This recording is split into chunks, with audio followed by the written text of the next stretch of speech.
삼촌댁.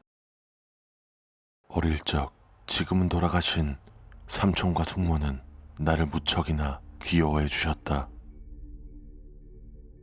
외가 장남이었던 삼촌은 할아버지에게 토지와 살림을 대부분 물려받으셨다. 그렇기에 굳이 직업을 가지지도 않고 세상 일에는 관여하지 않으면서 토지 임대료만 받으면서 유유자적하게 사시는 분이었다. 마을에서 조금 떨어진 곳에 자리 잡고 있는 오래된 단층 집에 눌러 앉아 아이도 없이 두 분 내외만 넓은 집에서 적적하게 살고 계셨다. 맞벌이 때문에 바쁘셨던 우리 부모님 대신 우리 남매들을 자주 집에 데려와서 맛있는 음식도 내주시고 용돈도 주곤 하셨다. 그렇게라도 부모가 된 기분을 느끼고 싶었던 것 같다고.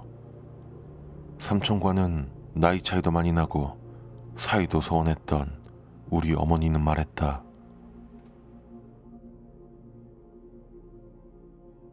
고등학교에 들어가 동아리 때문에 바빠질 무렵까지 난 토요일 낮이면 삼촌 댁에 놀러가서 과자도 얻어먹고 용돈도 타내곤 했었다.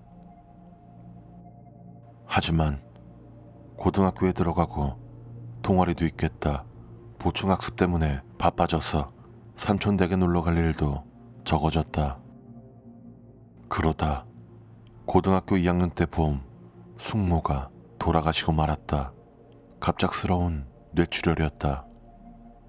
병원에 도착하기 전에 이미 숨을 거뒀다고 어머니에게 전해 들었다. 고등학교에 진학하고 난 후에 삼촌 댁에 찾아가는 건 설날과 추석 때 정도뿐이었던 터였다. 그렇게 숙모 장례식 때문에 간만에 찾은 삼촌 댁은 완전히 황폐해져 있었다. 난 놀랄 수밖에 없었다. 미닫이모는 다 부서져 있고 집안 전체가 퇴색된 느낌이었다. 빨랫감들은 한데 쌓여있을 뿐이었고 할아버지가 계셨을 때부터 집안일을 돕던 가정부가 있었을 터인데 모습도 보이지 않는다. 물어보니 숙모가 세상을 떠나기 얼마 전 나이가 많아서 일을 그만뒀다고 한다.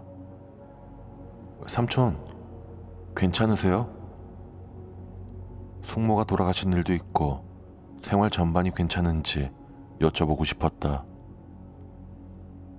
하지만 삼촌은 별 생각도 없는 듯 공허한 표정으로 하고 대답할 뿐이었다.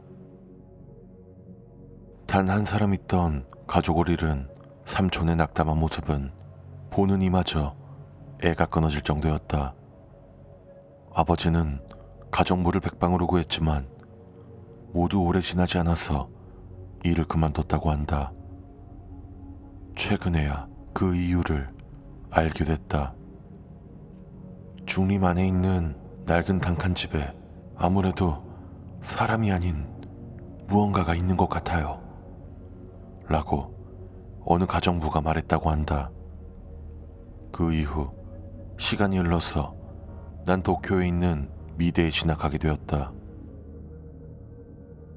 도쿄로 상경하기 전에 삼촌에게 인사를 하고 오라는 부모님의 말에 난 고향을 떠나기 며칠 전 삼촌 댁으로 향했다. 간만에 찾은 삼촌 댁은 숙모가 돌아가셨을 때 무렵 황폐해질 대로 황폐해졌던 모습은 온데간데없고 말끔해져 있었다. 난 새 가정부가 일을 잘하나 보다 싶어서 삼촌에게 물어봤다. 건강해 보이시네요. 새로 오신 가정부는 좋은 분인가 봐요? 삼촌은 읽던 책에서 눈도 떼지 않고 대답했다. 미타 씨는 무척 좋은 사람이었지만 가을 되기 전에 그만뒀다. 집 안은 먼지 한 톨 없이 깨끗했다. 빨랫감도 없다. 삼촌이 스스로 하신 걸까? 그렇다면 식사는 어떻게 하고 계신 걸까? 설마 이 나이에 배달 음식을 시켜서 새끼를 드실 리 없었다. 나는 그럼 누가 이렇게 깨끗하게 청소를 해놓은 건가요? 라는 질문을 어떻게 삼촌한테 거슬리지 않게 할까 고민하고 있던 터였다. 그러고 보니 너 숙모가 만든 튀김 좋아했었지? 냉장고에 남아있으니까 먹고 가거라. 내 의문에 답하듯 삼촌은 말했다. 삼촌은 코타치에 들어가 책에 눈을 돌린 채 고개도 들지 않는다. 표정으로 진이 여부를 살필 수조차 없었다. 숙모가 만든 튀김이요? 그게 있어요? 난 닫혀진 불단으로 눈을 돌리면서 말했다. 아, 어젯밤에도 왔었어. 다 만들고 남겨놓고 갔을 거야. 냉장고 문 열어봐. 삼촌은 손가락만 부엌 쪽을 가리키면서 말했다. 잠시 침묵이 흐른다. 난 삼촌의 옆모습을 바라봤지만 삼촌의 눈은 책 속에 머물 뿐이었다. 불 켤까요? 어슴푸레해진 이 집에 죽었을 숙모가 있다는 정체 모를 상황에 압도당해버려서 난 불을 켜기 위해서 일어섰다. 하지만 형광등 끈이 어디에도 보이지 않았다. 자세히 보니 다 잘려나간 것이었다. 아, 전기는 그 사람이 싫어하니까 됐어. 난 큰맘 먹고 다시 앉아서 삼촌에게 물었다. 삼촌, 숙모가 있어요? 숙모가 어젯밤에 와서 튀김을 만들었어요? 만약 삼촌이 치매라면 부모님한테 연락해서 제대로 된 조치를 취해야 할 터였다. 그게 아니라 만약 삼촌이 제정신이라면 무언가 이상한 일이 일어나고 있음은 틀림없었다. 삼촌은 내 기대를 지우듯이 강한 목소리로 하고 대답하고 처음으로 나를 바라보았다. 삼촌, 하지만 숙모는 돌아가셨잖아요. 하는 의문을 내뱉으려다가 난 삼촌의 얼굴을 보고 말을 삼켰다.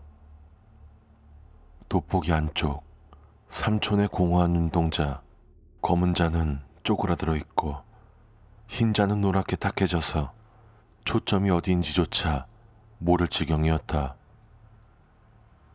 삼촌이 노망난 게 거의 확실하다 여긴 나는 저 내일 일찍 나가봐야 돼서요. 오늘은 이만 가볼게요. 하고 일어서려 했다. 돌아가는 거야? 돌아가기 전에 저기 사다리 좀 가져와봐. 삼촌, 사다리를요? 집 안에다가요? 매일 저녁에 네 숙모가 저기서 내려오는 게 힘들어 보여서 말이야. 삼촌은 불단 위에 있는 작은 벽장을 가리켰다. 네? 죽은 숙모가 불단 위에 있는 작은 벽장에서 내려온다고 말하고 있었다. 무슨 말인지 이해를 못하고 있자니 삼촌은 탁한 눈으로 나를 바라보면서 말했다. 숙모는 말이야, 밤이 되면 저 벽장에서 쓱 나와서 그 옆에 있는 나무 기둥을 타고 내려온단다. 삼촌은 벽장 옆에 있는 삼나무 기둥을 손가락으로 가리켰다.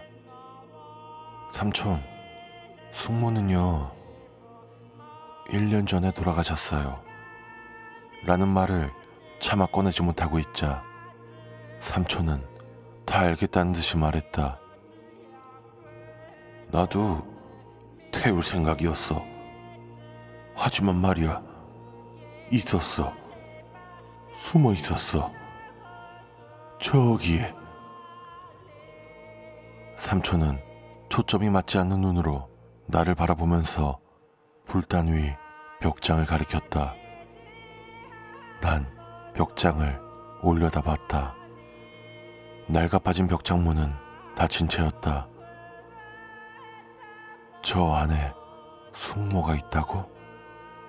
매일 저녁 돌아오는데 저 나무 기둥이 번들번들하지 않냐? 미끄러질 것 같아서 큰일이야. 그래서 저기에 사다리를 세워주려고 하는 거야. 삼촌은 내가 말할 틈을 주지 않았다. 그렇게 계속 말을 이어갔다. 일단 여기서는 삼촌이 아무 말이나 하게 두고 한시라도 빨리 나가고 싶었다. 그리고 부모님한테 이 이야기를 해야만 한다고 생각하면서 난 낡아 빠진 사다리를 들고 와서 기둥 옆에 세우고 도망치듯 삼촌 댁에서 빠져나왔다. 시간은 이미 5시를 지나 어슴푸레했지만 삼촌은 거실에서 불도 켜지 않은 채 의자에 앉아 책을 보고 있었다. 집에 돌아온 후 난 부모님에게 모든 것을 털어놓았다. 삼촌을 요양시설에 보내야 하지 않겠냐고 말했지만 아버지도 곤란한 표정을 지을 뿐이었다.